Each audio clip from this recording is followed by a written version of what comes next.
morning, boys and girls. So today we're going to read a book about ocean animals. Let's see what all the different animals we're going to read about today. Many animals live in the ocean. Their body parts help them to move. So I see a shark, a dolphin, some coral, and a lot of pretty other colorful fish. Fish swim in the ocean. They use their front fins to turn. That's their fin. Sharks swim in the ocean. They use their dorsal fin to balance. That's their dorsal fin. Sorry, guys. Sea turtles swim in the ocean. They use their front flippers to move forward. They're their flippers. Dolphins swim in the ocean.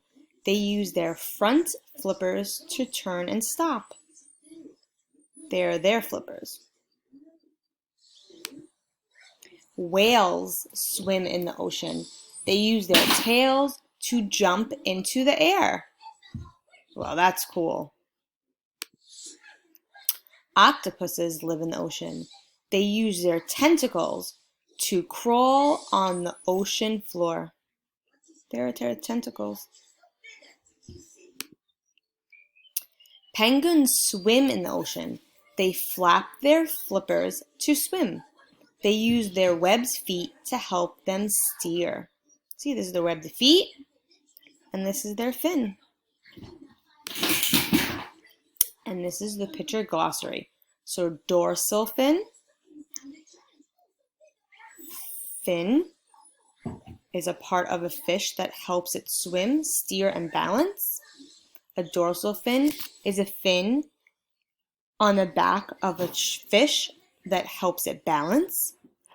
Flipper is a wide, flat arm of an ocean animal that helps it swim. A tail is a part of the back of the animal's body. Tail of an ocean animal helps them swim and jump. The tentacle is a long, flexible arm of an octopus or squid that can move, feel, and grab things. And webbed feet that have toe joints by the web or fold of skin. Webbed feet help the birds to swim. And this is for some parents that they could do before reading, during, or after reading a book. These are some things that you could ask your child if you want to read the book again. It's on Epic. Or if they want to read the book themselves. These are some things that we would ask about.